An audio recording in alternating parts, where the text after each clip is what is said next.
But my beats, they are hard.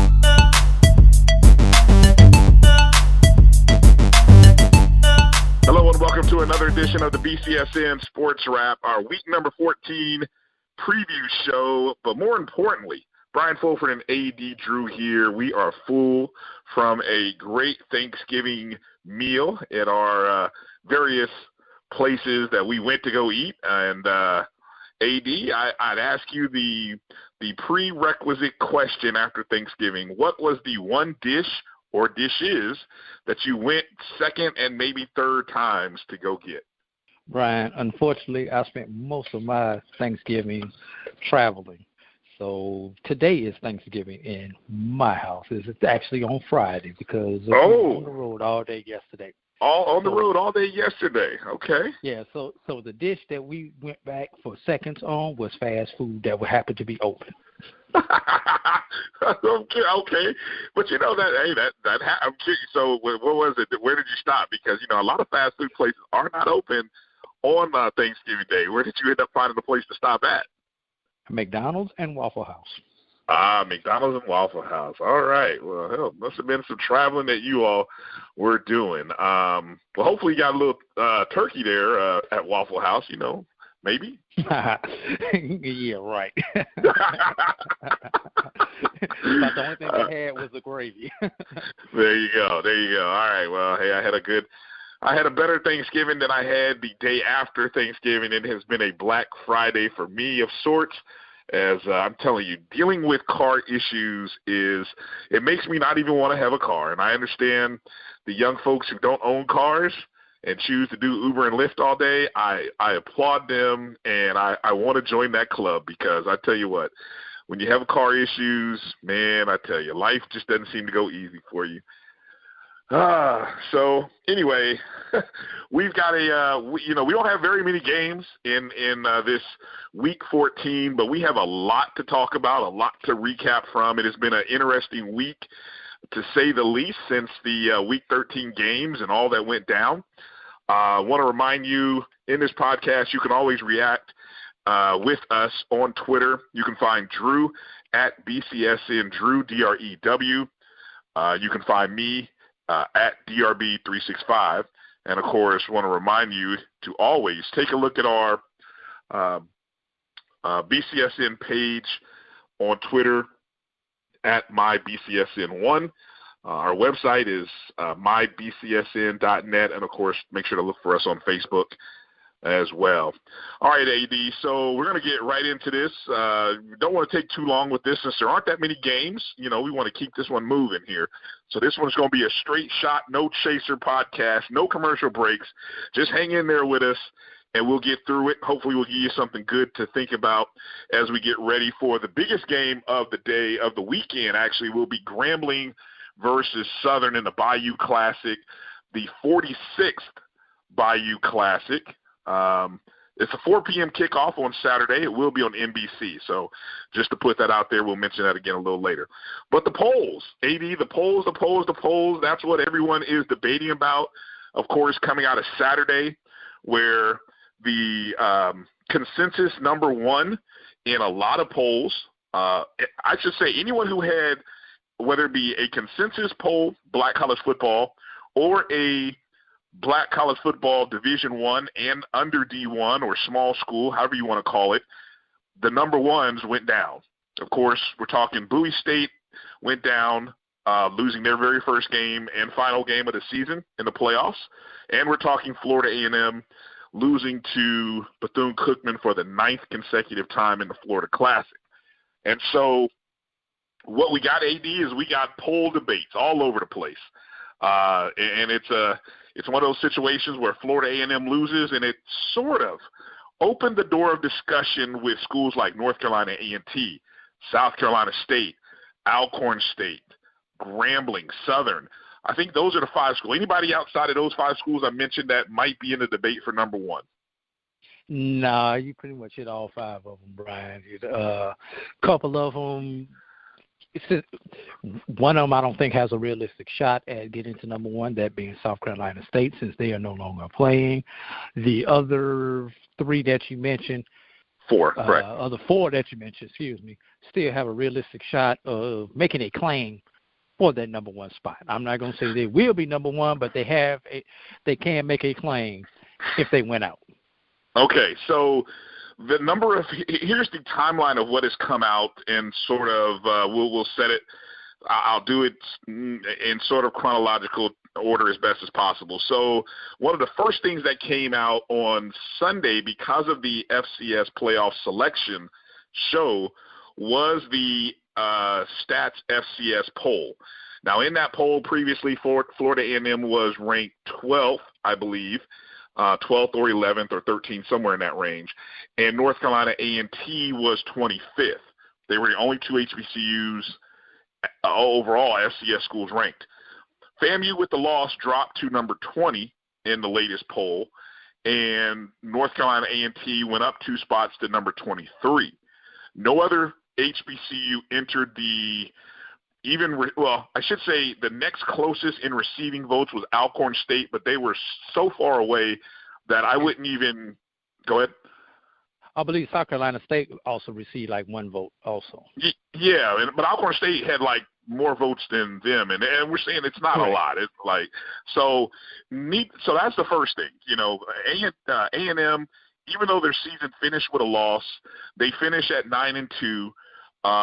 They will be the only FCS school that can say we lost 2 games. They will be the only school to say we only lost to 1 FCS school, and there may only be 1 other school that can have more than 9 wins in FCS. And I think, who did we say that was? Was it Alcorn State? Yeah, if Alcorn wins out, they can get to 10. Right, because they currently are 7-3. They have to win the SWAC championship game. No, they're 8. They should be 8. Okay, thank you. Yeah, they're 8-3, so they can win the SWAC championship game, win the Celebration Bowl, and finish at 10-3. But then again, how you value the SWAC versus the MEAC is another thing. So that's the argument for Florida A&M and coming into the polls. The argument, of course, for Alcorn, we just mentioned it right there. A&T, the argument will be that they are the quote-unquote MEAC champions, although they did not beat Florida A&M, and then they lost to Morgan State. South Carolina State, who really – what do you think about South Carolina State getting screwed – in my opinion, got screwed out of an opportunity to be in the playoffs? Well, first of all, I think it's unfortunate, but it is what it is. The MEAC knew and the SWAC knew when they entered into that agreement for the Celebration Bowl, the chances of them getting an at-large team to the playoffs were going to be slim to none, as their number 2 team would have to have a resume that was good enough to impress the pollsters. But if your resume is that good, you're the conference champion. It's kind of tough to have a resume that good and be the number 2 team in the conference. Although last year A&T was in that position because we lost to Florida A&M, but that's more of the exception than the rule, Brian. Right. Yeah. Tough. I honestly think I use the word screwed, but it was a very tough break for South Carolina State, who, again, we mentioned this in the earlier previous podcast. They lost out to an independent team with a 7-4 record, who I don't think beat the caliber. They didn't beat a conference champion, which is what South Carolina State did by beating Wofford in the beginning of the season. So there's that. So the polls. So our poll, the BCSN top 5 and top 5 D1 and the top 5 under D1. The under D1, I'll start, remains the same. It finishes, and probably we can kind of close that poll because there are no more Division II games. Bowie State will finish at 1. Miles finish at 2. Savannah State 3. Langston 4. Virginia State 5. And that's how the poll has actually been since Week 11. Just backtracking it, it's been that way since Week 11. So no changes in the poll. The pollsters pretty much held form in the total votes. And so eventually when we do it officially, we will probably crown Bowie State as our under D1 Black College National Champion. Now, for the Division I poll, it's actually coming in the same for the third consecutive week with FAMU at 1, Grambling State at 2, Alcorn State at 3, A&T at 4, and South Carolina State at 5. So where's the controversy? I've heard different things. Where's the controversy in your mind, AD, when you hear that poll and the results of the poll? Of course, the number one controversy is, does FAMU deserve to be number one given their sanctions? Yeah, self-imposed sanctions, which I think it's interesting that seems to fall deaf on a lot of people's ears, that it is self-imposed sanctions.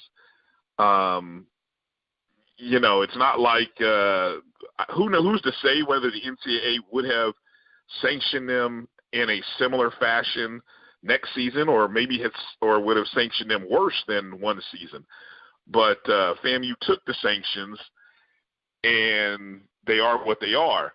So I think by the fact that the MEAC counted every game that they played means something. I think that means something. And so I just think from a record standpoint and just the season of accomplishment, I only really, it'll be very tough for me to vote for somebody specifically. And in my opinion, I don't know about you, but in my opinion, the only team two teams that I think I could, let me just say it. The two teams that I could probably vote over them, and it'll be a strong argument. I'd have to see very impressive performances here over the last 2 to 3 games, would be Alcorn State and Grambling.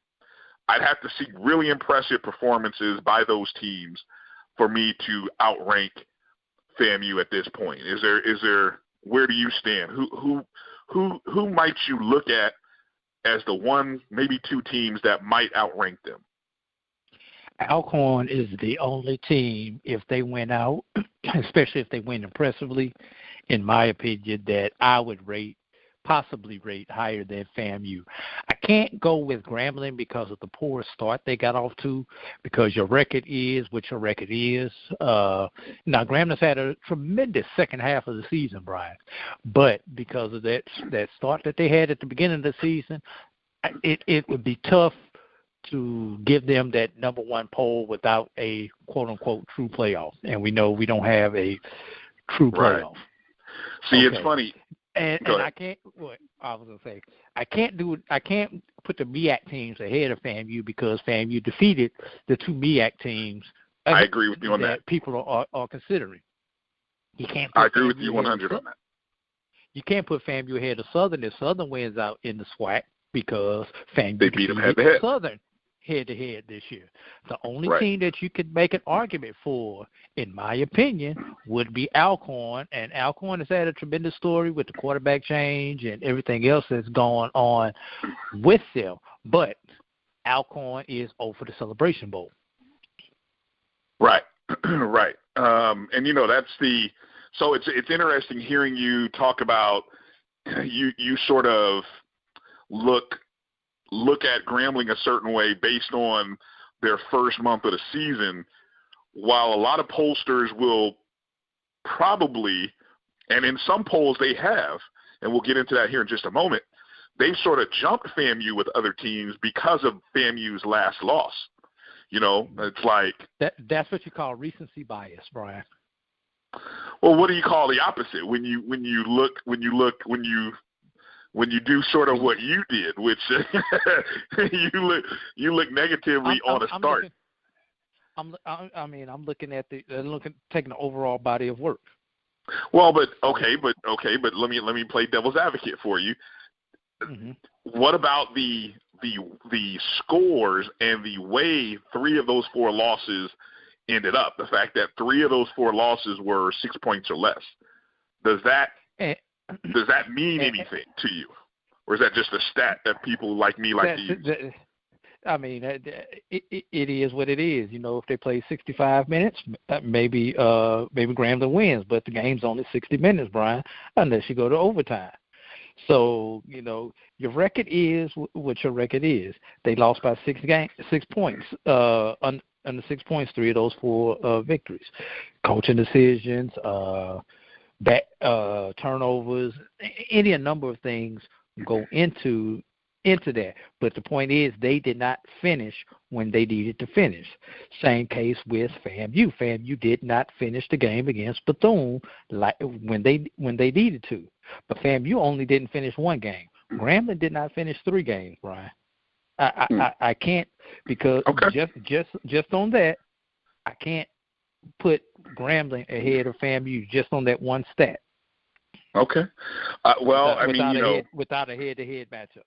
There are a lot of polls and pollsters out there that agree with your line of thought, which is kind of interesting. I maintain that I have a quiet confidence that our poll will yield some truth in this whole debate over the next couple of weeks as it relates to Grambling.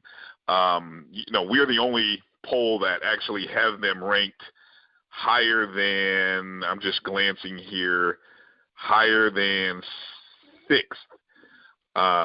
So in one poll, but let me go through some of the interesting polls. I mentioned the NCAA stat FCS poll among all NCAA schools.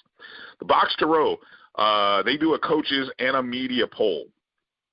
So among the coaches, their top 5, I'll just give the top 5 or 6 here.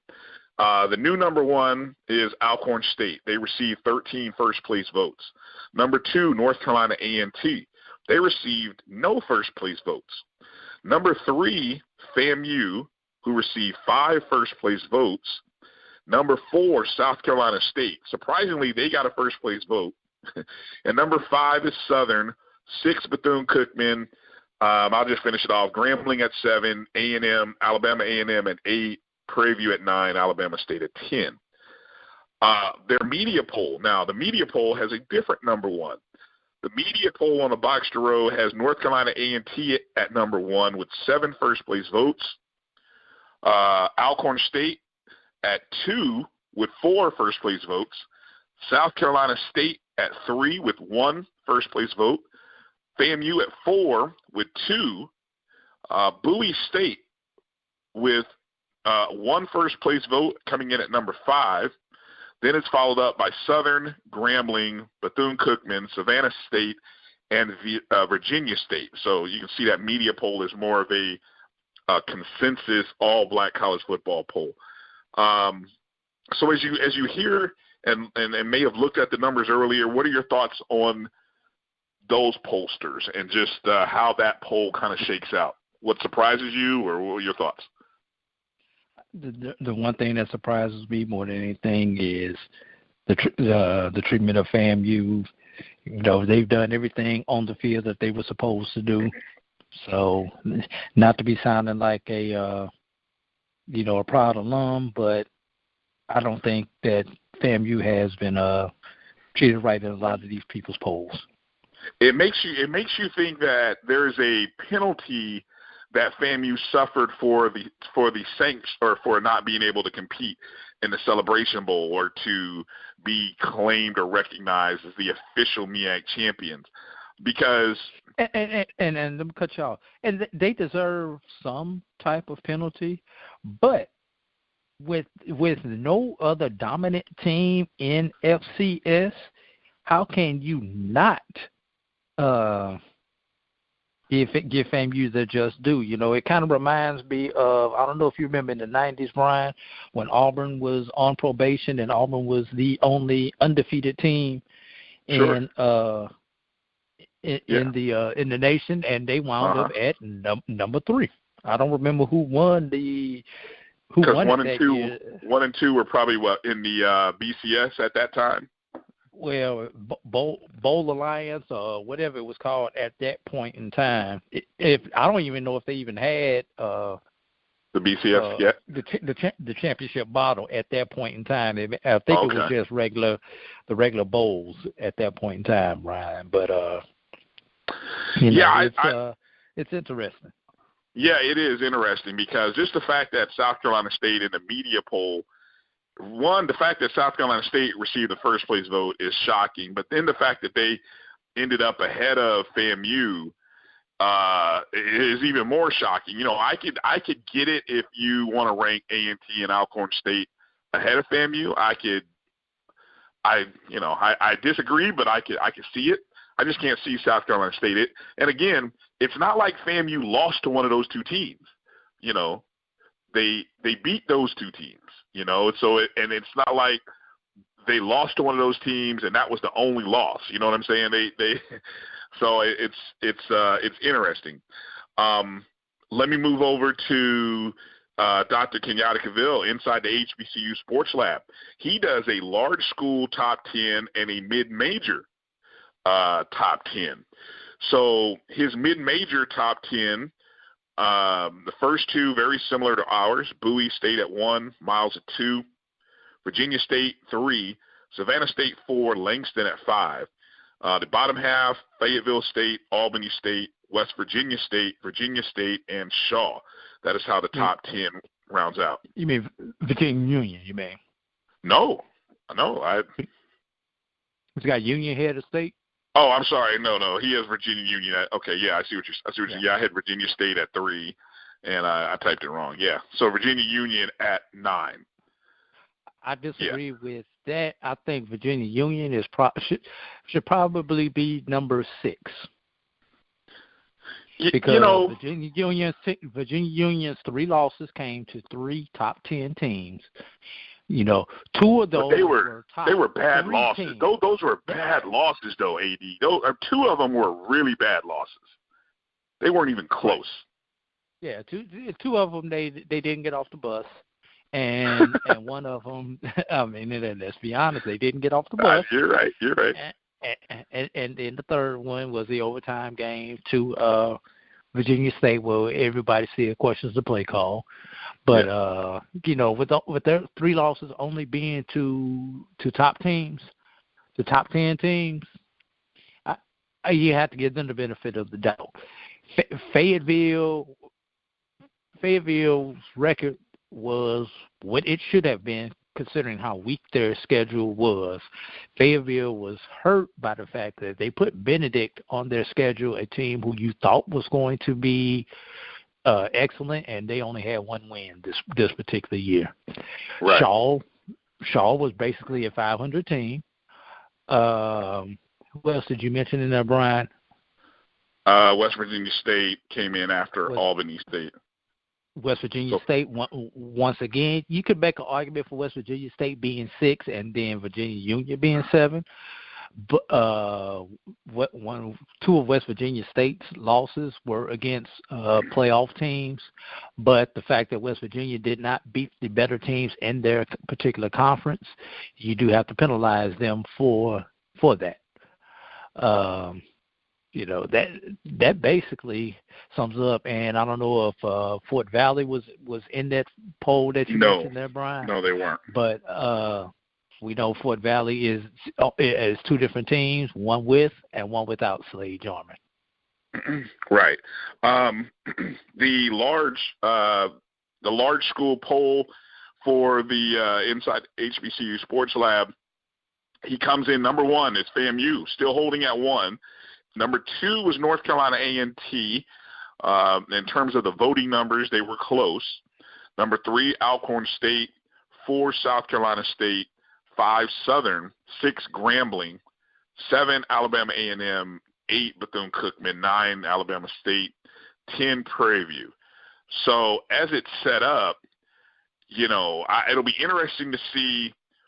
I wouldn't expect A&T to move. I would expect maybe Alcorn State to possibly move up to number 2, depending upon who they play in the SWAC championship game, Southern or Grambling, and should they win that game. And then it'll come down to what happens in the Celebration Bowl. Let's just say if A&T beats a Southern, will that have enough cachet with the voters for them to jump A&T over FAMU? You know what I'm saying? Especially if people buy into the Celebration Bowl is the Black College National Championship game, so to speak. It'll be interesting to see how that poll goes. One last poll here for you. Go ahead. I'm really going to be interested with the Celebration Bowl and the Black College National Champion if Hampton and or Tennessee State gets their program to the point where they are in contention. Because going to throw a monkey wrench into their poll. Well, and that's one of the things that Donald Ware with Box Row brought up on a podcast last week. I heard him say, and just to educate people, you can't claim the Celebration Bowl as the Black College National Championship game because of the fact that Tennessee State and Hampton do not have an opportunity to even play in that game. It's, just because of their conference affiliation. But yeah, when they have their programs right and when they get up to the point that they can win their conference, what will happen then? Because they'll actually win their conference and be eligible for the playoffs. And so right now the marketing works, but it'll be interesting to see what happens.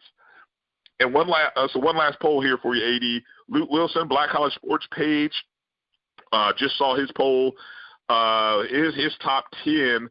He actually has a 4-way tie at number 1, starting with Florida A&M, then South Carolina State, surprising, then Alcorn State, then North Carolina A&T, surprising South Carolina State over A&T.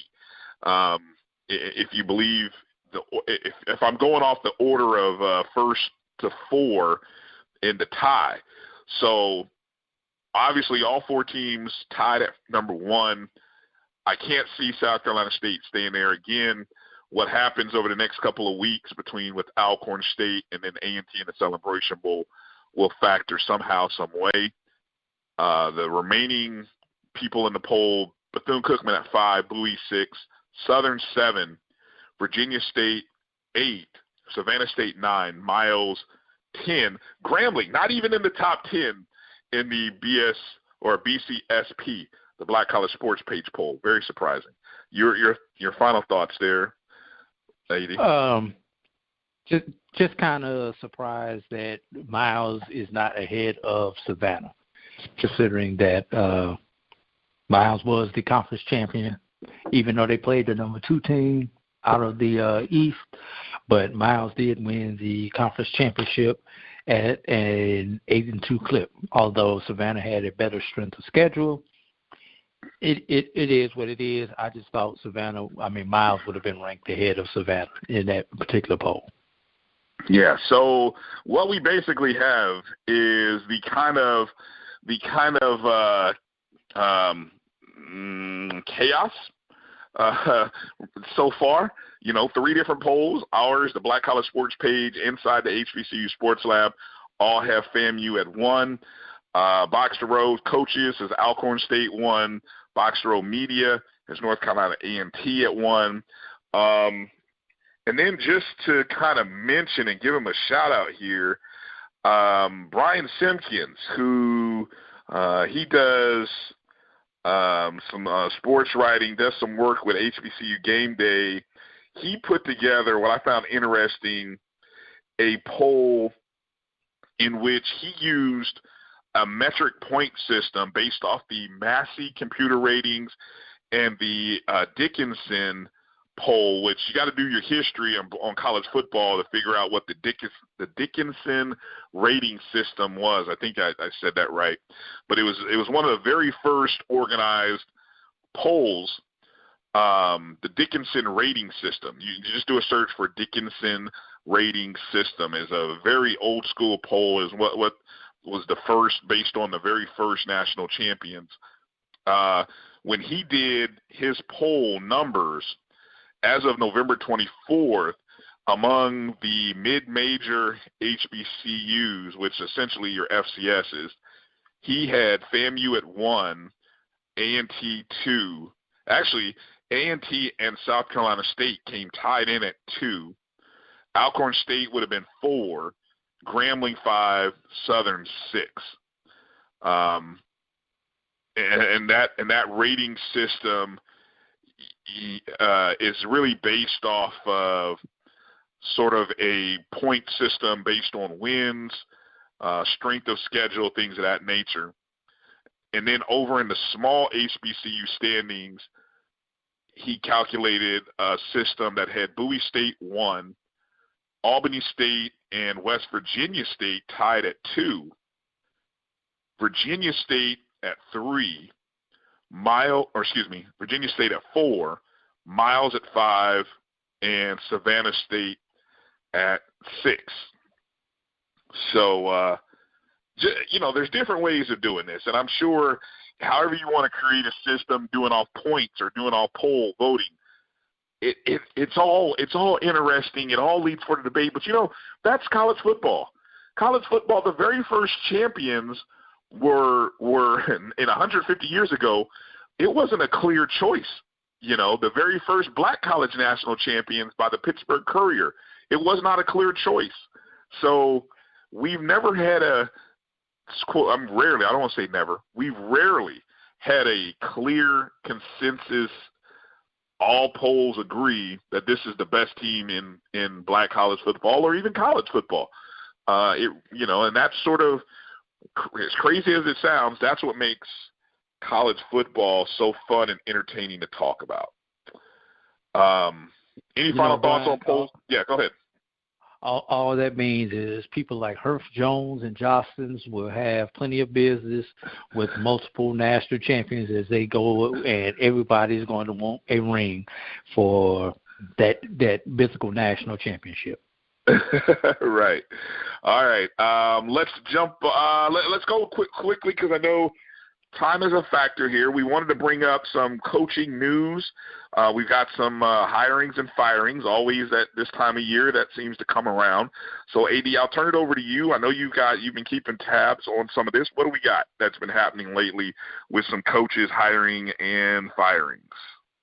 Let's start off with, and some of these are old, as you know, the first one, and this one was a real shocker, and these are after the season. We know we had a couple of coaching changes during the season, but Fort Valley parted ways with their head coach, Devin Porter. Devin Porter, yes. A name has slipped me for a second. And they are in pursuit of a head coach at Fort Valley State. Brian, that one kind of shocked me. I guess it may have been due to the lack of development of another quarterback or some other things. But, they're 2 years removed, 3 years removed from the 2 years removed from actually being in the championship, 3 years removed from actually winning the championship. Correct. And the last 2 seasons, the young man who was named SIAC Offensive and Player of the Year goes down a week before your biggest game. Yeah, so nice job, Fort Valley State. Nice job. Yes, but that's your people, so I'm not going to talk too critical in there. But I'm just saying, nice job. All right. And I'm trying to quickly go through these, Brian. There have been a couple of hirings, and I want to make sure that I get these correct. One is at Lincoln in Missouri. Mm-hmm. And there's a hiring in the CIAA. St. Aug has hired the interim. I thought you had these ready, AV. Show prep. What do you? I thought you had these ready. I had them ready, and then I lost the page where I had them. But and then we say Lord God, Shawan. Let me see if I can. Yeah, let me see if I can catch. I'm just gonna. Let me try to catch it up here for you. So we already let's go SIAC. Let's go there, right? Okay. So we understand that a couple weeks ago, Kevin Porter was let go. You already mentioned that. Now this is coming from Eric Moore with Onedin, and he learned that 2 more SIC coaches have been terminated. It was reported in the state newspaper in Columbia, South Carolina, that Benedict head coach Mike White had been let go. And then HBCU Game Day had reported that Cedric Pearl is no longer the coach at Central State. So, two really nice guys. I mean, and 2 good coaches. I mean, you go back and look at the history of what Cedric Pearl has done and what Mike White has done. I mean, 2 great. I mean, I had a chance and pleasure to talk to both men at the SIAC media days.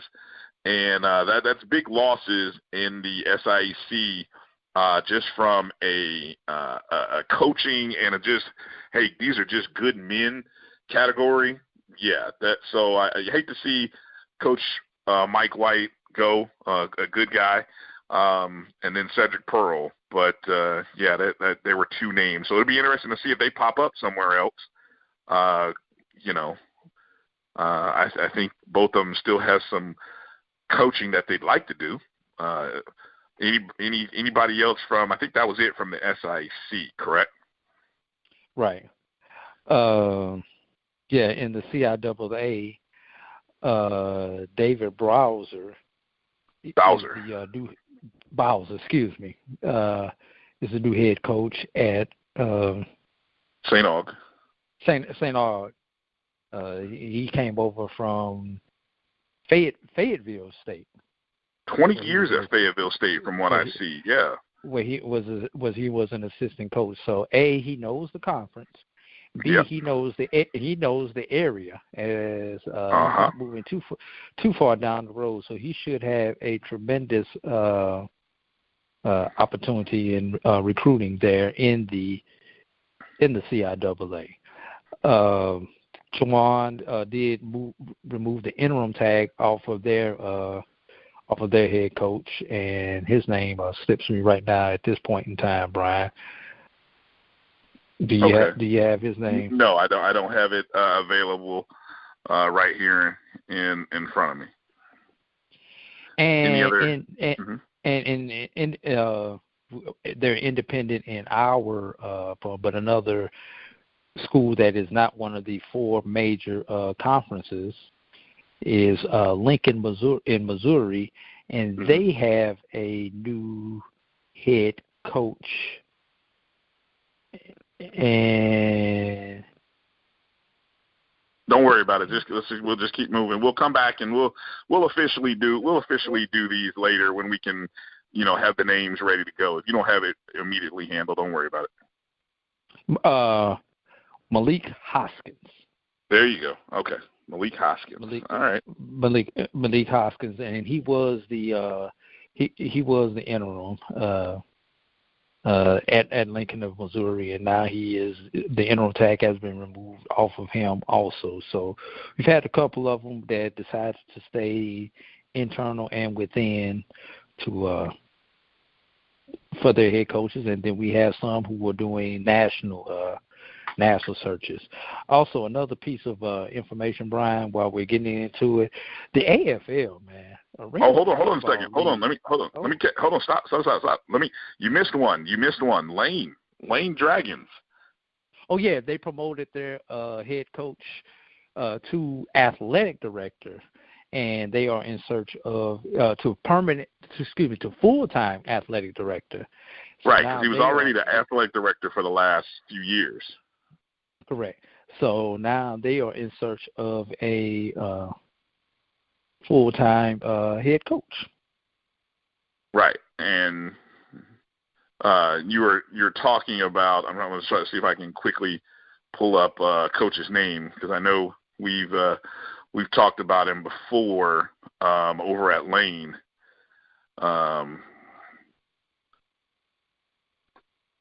Yeah, you don't have it handy, so we'll just kind of keep moving. Okay, so what were you saying about the AFL, AD? Arena Football League has decided to file bankruptcy and to fold. Again. Yes. Yeah. And the Arena Football League, it may be a fun fan experience, but it is something that gives opportunity, especially our athletes from HBCUs, an opportunity to continue on playing football and to earn somewhat of a living playing football. So I hate to see that opportunities are taken away from our athletes at our HBCUs. Kudos to the XFL. There are, I believe, around 30 former HBCU players who are currently under contract with the XFL. We know a number of our guys go to Canada, but another option in the States has now left our players. All right. Wanted to make mention because, and we'll get into next week after the SWAC champion, after the game against Grambling. We'll kind of go through and spotlight some of the conference players of the year from the CIAA, the SIAC, the MEAC also dropped their all conference teams. We'll make sure to officially do a roll call on those, but obviously all of those are available on the conference websites. The SWAC would be the last school. I'm not sure whether they're going to do whether they do their top honors and superlatives after the SWAC championship game or before the SWAC championship game. But either way, when it comes out, we'll make sure to roll call it for you. So by my count on the coaches tip, we have Fort Valley State job still open. Lane has an opening. Central State has an opening. Benedict has an opening. It'll be interesting to see whether we get any openings in the MEAC or SWAC. Right now, everything appears to be in the D2, Division II level. I think that may be because, Brian, I know that the last year or two there were a lot of new coaches that were hired in those two conferences. So you've got to give these coaches an opportunity to try to turn their program around. So well, there is one I just thought of. Howard. The Howard job is open. There's one. Yeah, but that was mid-season, obviously. That was due more to off-field stuff. Well, I don't care how it happened. I'm just pointing out that it's open. Yeah, I'm just pointing out it's open right now. I really don't expect a whole lot of changes in our FCS schools though this year, Brian. There's always going to be one or two, but for the most part, I don't expect a whole lot of changes in our FCS conferences. All right. Another quick note, got to mention, shout out to Hosea Franklin and Austin Hensley for being recognized or being on I believe the final watch list for the Harlan Hill Trophy, which is recognized as the Division II Player of the Year award.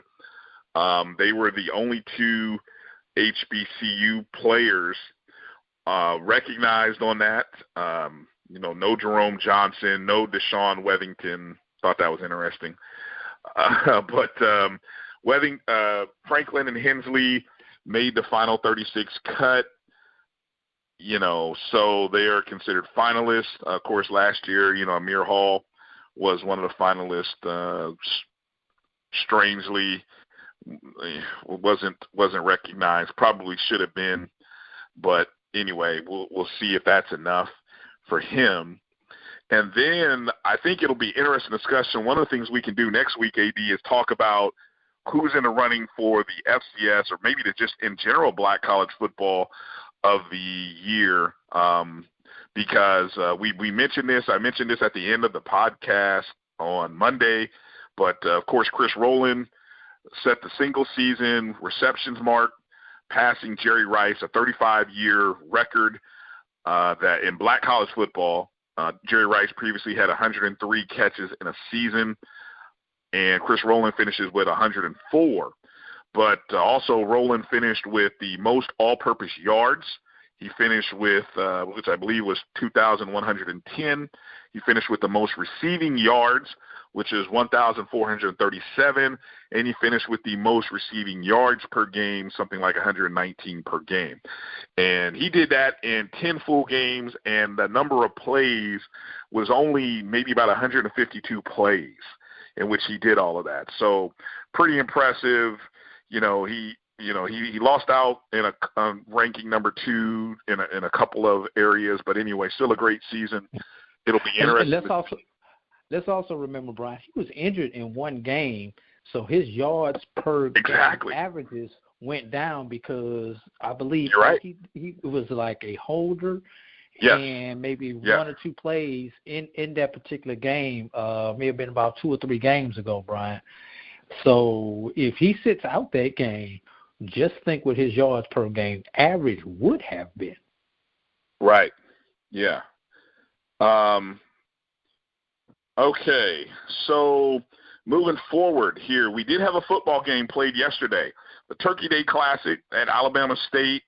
Prairie View is a conference game, actually. Prairie View taking on Alabama State in Montgomery.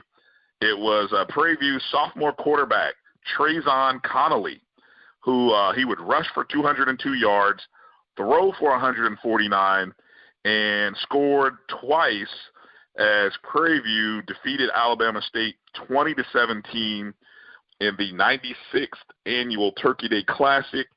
Prairie View led by as much as 20-3 before Alabama State made a comeback attempt. The win secures the first winning season for Prairie View A&M under Coach Eric Dooley. They finished at 6-5, 4-3 in the conference. When we do our end of the season review, I have some thoughts about Prairie View A&M. I'm disappointed in how it ended for them. I really thought this would be a better season. But we'll take a chance to go back and look at all those games for them. And Alabama State finished, let me see. I'm looking for it here. I know they finished 4-3 in the SWAC. Did they finish 500? Did Alabama State finish 500? Or did they finish just below 500?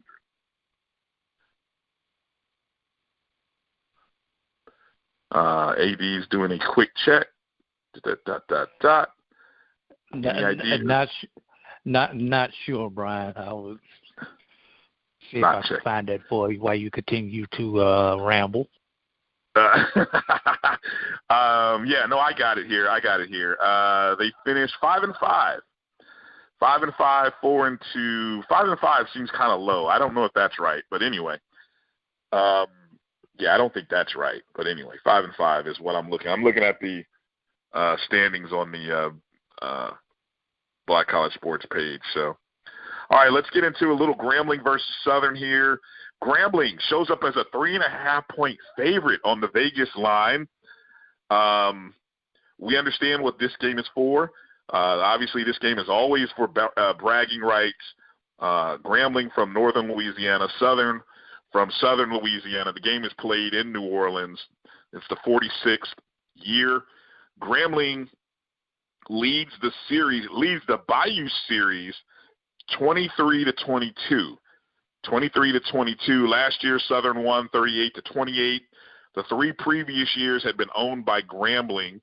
The 3 years before that were owned by Southern. So this game, just going back and looking at the little flow, this game rarely goes every other year. It's like when you win, you usually win the second year. There are very few years where, somebody wins in the middle of a streak, or there's usually two wins.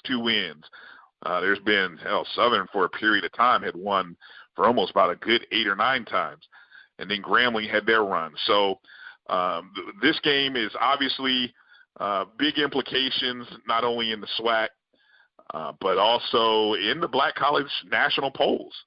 You know, I think what happens to Southern, what happens to Grambling will determine what happens to Alcorn State. Alcorn State has played both of these opponents. They beat Southern, lost to Grambling. So they get to host the SWAC championship game in Lorman, Mississippi. And it'll be interesting to kind of see what plays out here. All right, AD, I'll go to you.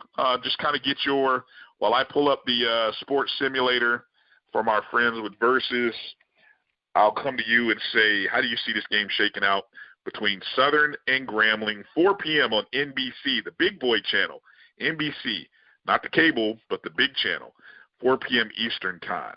Your thoughts? Grambling's on the road. They've won, like 5 of the last 6? 6 in a row. 6 in a row. Grambling, 6 in a row. Yeah. Excuse me. 6 in a row. Southern has been streaky this particular year. Yes, Southern won last year, and you did say that this series tends to be streaky. But let's talk about the current streak. Grambling is on a roll. Grambling has figured it out. Grambling is playing for their pride, for their championship, just as Southern. But I'm leaning towards Grambling right now just because they're hot. You know, when in doubt, they can go with the hot team, Brian. And that's what I'm going to do. All right, yeah, both teams coming here with a winning streak. Southern has won their last 3 games in a row. Southern has won their last 3 games in a row, averaging 33.9 points a game, allowing 24.6. Grambling has won the last 6 games in a row. They are averaging 29.9 points a game. They are only allowing 21.6. The better opponent record, it's tough. Grambling's opponent's record is 49-59. Southern is 56-36. But when you look at the average rank of their opponents, Southern's opponents have ranked higher than, Grambling's opponents have ranked higher than Southern's. Or I guess I should say lower. Anyway, Grambling's had the better schedule in terms of opponents, to say the least. Southern has played a couple of games against Virginia Union Lynchburg, Edward Waters. So those are the kind of games that kind of muck up your schedule. Grambling is the only school this year to play an entire SWAC schedule. They played all 9 teams in the SWAC this year. So you talk about an opportunity to be a true undisputed champion. Let's just imagine if the SWAC played a round robin and then everybody played 9 games, and then you come out with one champion take the top 2 teams and let them play in a championship game. Then Grambling would be your example of what that might look like. I'm picking Grambling to win this game. I was telling our friend Bobby Swoop with the Swoop Report, he seems to think Southern's going to win this game. I think Grambling wins this game by at least a touchdown. I'd be surprised if this is less than a touchdown. I think Grambling wins this. The Sports Versus Sports Simulator predicts Grambling with a 25-20 win probability of 62%. And so we could very well be looking at Grambling versus Alcorn State, a rematch of an overtime game that was played in Grambling the first time, or at Grambling the first time. And then this time it may very well end up in Lorman, Mississippi. So that game, let me just confirm that time one last time. It says 4 p.m. I'm assuming that's Eastern time. So if you tune in at 4 p.m. and you don't see it on NBC, that means it's 5 p.m. Eastern time, 4 p.m. Central. But either way, make sure to check that game out. All righty. What else? Was there? I think we were just about done. Was there anything else that we mentioned that in a quick little pre-show that we talked about wanting to talk about, AD, or we pretty much had it wrapped up for this one? I think we pretty much hit all the highlights, although I do have one last thing that I did want to bring up, Brian. Yeah, I'll let you get the last word in. Go ahead. What do you got, AD? don't have to be the last word, but I sent out a tweet. We had Thanksgiving, we've got Black Friday, Small Business Saturday, and then you have Cyber Monday. Tuesday, Giving Tuesday, the day when you're supposed to do your philanthropy, your giving to various charities and other organizations that you support. And Bryan, as HBCU alums, one thing that we do not do is, and when I say we, I'm talking about us in general, not you and I specifically, but we do not give back to our respective HBUs. And if we do, we don't give back at the level that we should. So, yes, causes like the American Cancer Society and other causes that you may donate to are important. But you need to take a couple of your dollars and give it to your HBCU if you're an HBCU alum, or if you just attended an HBCU but had the unfortunate task of not becoming an alum. If you did not go to an HBCU but you love HBCUs, then give to your local HBCU. There's a HBCU if you're anywhere in the South that is close to you. If you can't find one that's close to you, hey, Selma University in Selma, Alabama, is trying to raise $2 million so that we do not lose another HBCU, and they're in desperate need of funds. So if you're not sure which HBCU to give to, there's the one that you need to give to right there, Bryan. Well said, AD. I have nothing else to add to that. Great close to the show. We thank you. We are so thankful to be able to do this show. Thank you to our producer, Roy Evans, who does a lot of the post-production on this. Today we gave him one straight, no chaser. So it shouldn't be, we try to just get it in, get it out, because we gotta go. We got things to do. We will come in after the next week. We'll do a lot of reaction to the Grambling Southern game. We'll set up the SWAC. We'll kind of start to talk about the SWAC championship game.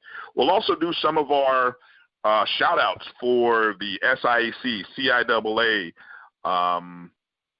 the MEAC, just kind of going through the roll call of who was awarded various awards, especially not only also in the OVC, et cetera.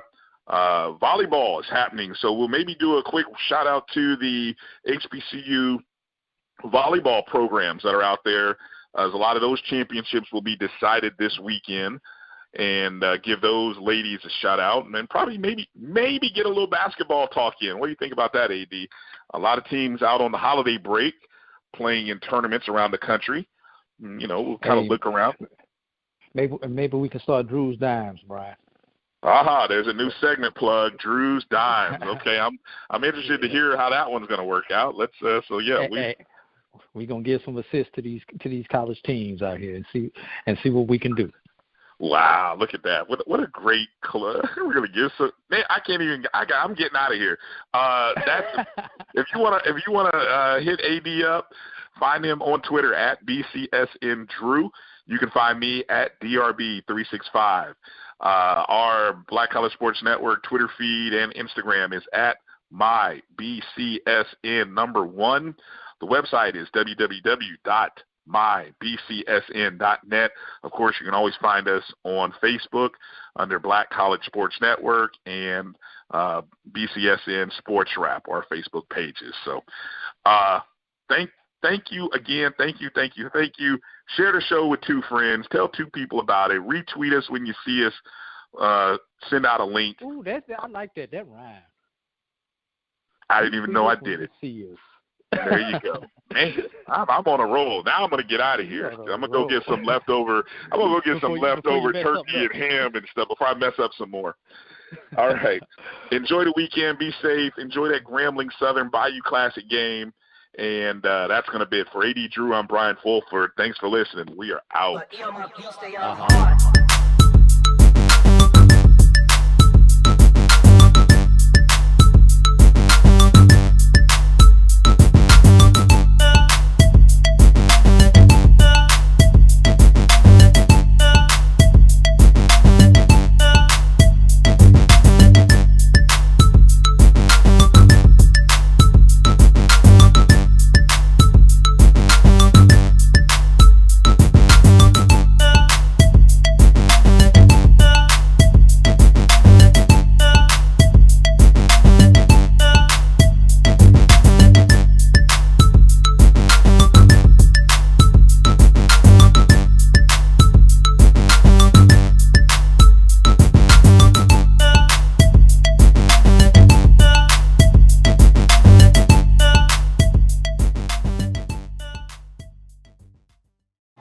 December 21st, the best in HBCU football will collide in Atlanta at the Celebration Bowl.